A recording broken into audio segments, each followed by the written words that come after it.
So the next thing we're going to be working on is our top purlin. Some of our other units, wider ones, come with side purlins. Regardless of the size, width of your unit, you're always going to start with your top purlin. And a little bit of prep work that goes on behind. You've got your eye cups again, and you're going to do the same thing that you did for your rafters.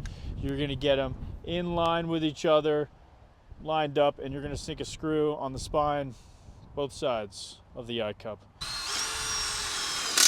Sight down your purlin, get that eye cup lined up. These are your 1.66 tension bands. They will be labeled in a bag.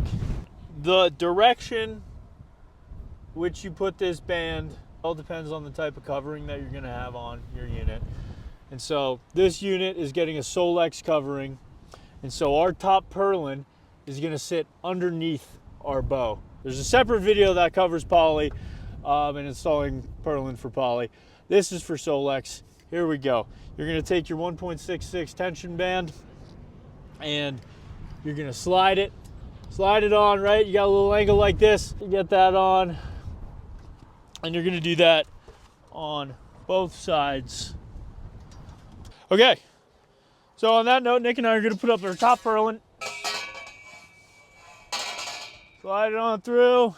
Okay, so putting your top purlin on, like with everything, you're going to want your carriage bolt going away from your covering. So in this case, it's going to be pointed down. So quick note on when you're attaching your top purlin. So these in-rail cups, right, the eyelet on them is a little offset to one side. And so you actually have to offset your tension band a little bit so that your purlin will fall in the center. So in this case, the eye is on this side. So I've had to move the tension band a little bit this side of the center of the bow so that this purlin still lines up with the center. Get it nice and tight on with the carriage bolt. Wow, it's already 4 o'clock. So just like on the string line with the ground posts, if y'all remember that, we're gonna pull on our purlin and we're gonna mark where each bow has to fall. And so we're gonna start from the outside of the bow, and we're gonna pull 4 feet, and we're gonna mark that on the purlin, and that's gonna be where the middle of our bow has to be in relation to the purlin. We go underneath so that you can see it. Gets me on the end of the bow.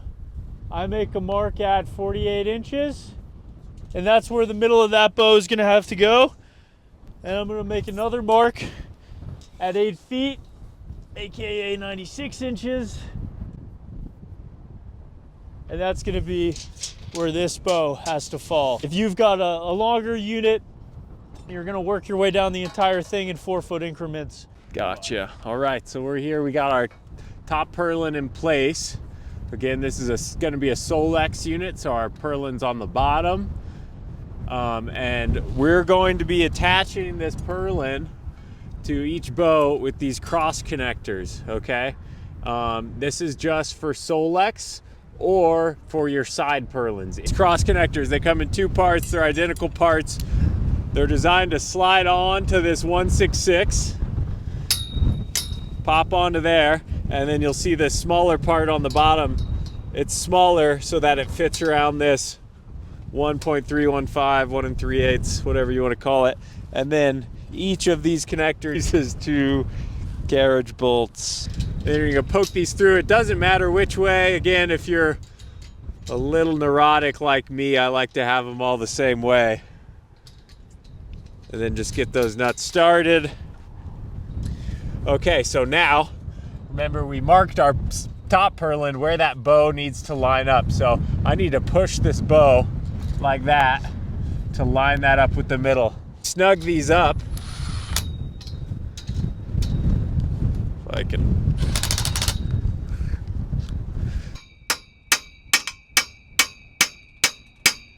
You tell me. Yeah? You're good. Okay. Just until that gap is gone. Okay, and then you do that on every bow. Again, just lining up your center line on the peak and that 4 foot mark you made on your purlin. You're gonna get your corner braces in your kit. They're gonna be marked and labeled, and you're gonna do something very similar to them that you did to your rafters.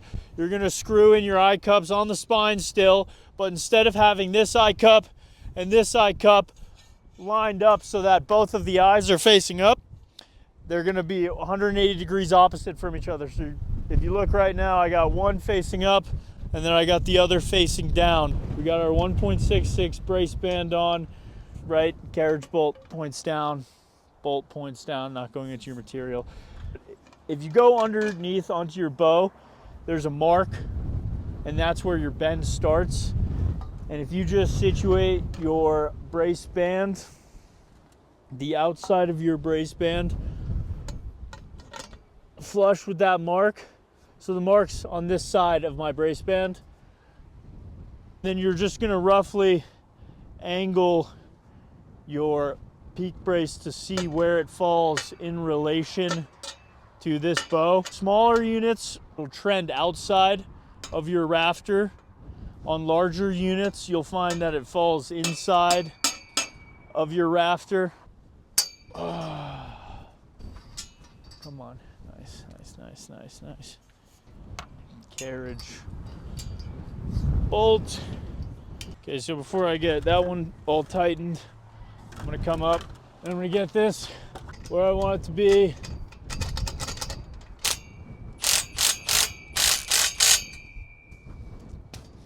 And just like your corner braces, when you do this, you want to make sure that this is not sitting proud of your bow. So drop it down, get the angle right. That looks all right.